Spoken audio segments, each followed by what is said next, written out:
Hindi nga ako nakakain ng Noche Buena eh. Bakit? Hanggang 11:20 nag-meeting kami. Tapos karga ko pa yung anak ni Ria at ni Z kasi may sakit. So hindi ako nakakain. Pero kung kamusta yung pakiramdam na inuwi nyo sa Pilipinas yung Topang, tapos 50th anniversary? Ay, masaya. Masarap. Kasi trophy na ng Nathan nyo ng QC at ng Slow Dogs yung ganitong ginawa namin. Dahil first time kami nagdala dito sa Metro Manila Film Fest, tapos nakapasok kami. Malaking karangalan yun. Para sa katulad namin baguhang producer na makipagtunggali sa mga malalakas na at dati ng mga producer. Yang anong comment mo lang sa number of cinemas? Okay, alam ko naman na yung MMDA, nakita ko naman yung interview ni Chairman Don Artest. Nakita ko naman, nasabi naman niya na yung iba daw ayaw sumali sa bunutan kahit pinapasali nila. Of course, sasabihin ko, alam nga naman, magpaka-plastic pa ba ako magpaka-plastic ba ako sasabihin, hindi ako nalungkot, hindi ako kahit paano nakikirot konti. Of course, kasi para sa iba may 100, 200, lahat ang dadami nilang theaters. Kami 38 lang, umpisa 33, 36 tapos na yung 38, tapos yung 38 ngayon, sira pa yung dalawang projector. So, na 36, kung ganun. So, kung susumahin, hindi dapat ikumpara yung kinita namin sa iba kasi 200, 100, 150 theaters eh. Wala talaga. Ang layo ng lamang, di ba? Sa totoo lang. Pero sabi nga ni Chairman doon na pinilit nila, pinusap nila yung iba, lalo probinsya, para sumali na maging equal lahat dito sa sinihan, pero ayaw nila. Kasi gusto daw nila mamili ng mga theater mismo na gusto nila mamili sila na kung sinong tingin nila kikita. So ang hindi sumali sa bunutan, yung mga probinsya? Alam ko, oo. Pero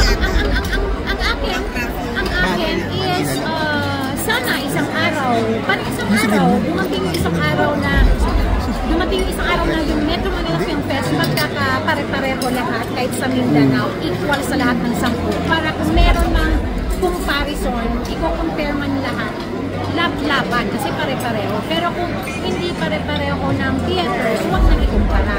And higit sa lahat naman, sa akin, sabi ko na, at the end of the day, business is business. Yun ang iniisip.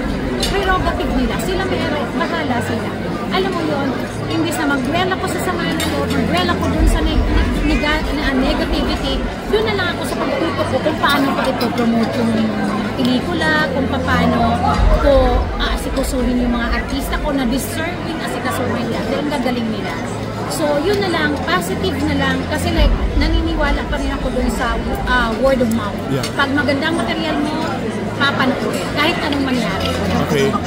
Nadagdagan naman kami ng sinihan, kahit konti, nadagdagan kami, yun pa lang. The mere fact na dagdagan kami, ibig sabihin, may mga nagkakagusto. Saka, Diyos ko, para sa aking baguhan na producer, yung mapuri, ang daming puri, ang daming positive comments, ang dami talaga, nakakatuwa yun. So, nakaka-inspire yun. Imbis na malungkot ako na parang, ay, huwag na ako sumama kasi hindi fair. Bahala kayo, basta, ang alam ko, pag sumayap sa Metro Manila Film Fest, kailangan maganda material ko, magandang artista ko. At next time, I'll make sure talaga, okay ngayon action, di ba? Next time, alam ko na kung anong labanan. Bata. O, di bata naman tayo next time. Okay. Di ba? Wala akong expectation. Wala talaga. Ay, meron isa! Pinangarap ko talaga yun. Sabi ko talaga sa director ko, gusto kong manalo nito, best note. Yun talaga. Pero yung manalo ng kung ano-ano dito, best picture, best actor, best actress, bahala na yung mga judges. Bahala na rin ang Diyos ko na ibibigay niya sa amin. Basta ako, masaya na kami na nakabuo kami ng ganitong klaseng pelikula. At hindi lang naman dito to, galing naman to sa ibang bansa, pinalakpakan, hinangaan ng ibang bansa. Diba? Yun palang trophy na ng Nathan. Ibiyang, paano ginulo ng MMFF yung Christmas nyo bilang pamilya? Ano? Paano ginulo ng MMFF? Ginulo ng Metro Manila Film Fest. Paano? Okay. Mag-spend kami ng Christmas sa bahay ng biyanan ko. Dapat nandun na kami ng 10 o'clock. Hindi ako nakatayo ng 10 o'clock. 10:30 ako tumayo para pumunta sa bahay dahil sobrang pagod. So dumating kami ng 11. May sakit pa yung apo ko. Si anak ni tsaka ni Ria. So ano nangyari? Inalagaan ko. At the same time, telepono ko meeting hanggang 11. Noche Buena. Nung gabing yun, ang ginawa ko na lang, niyakap ko yung apo ko.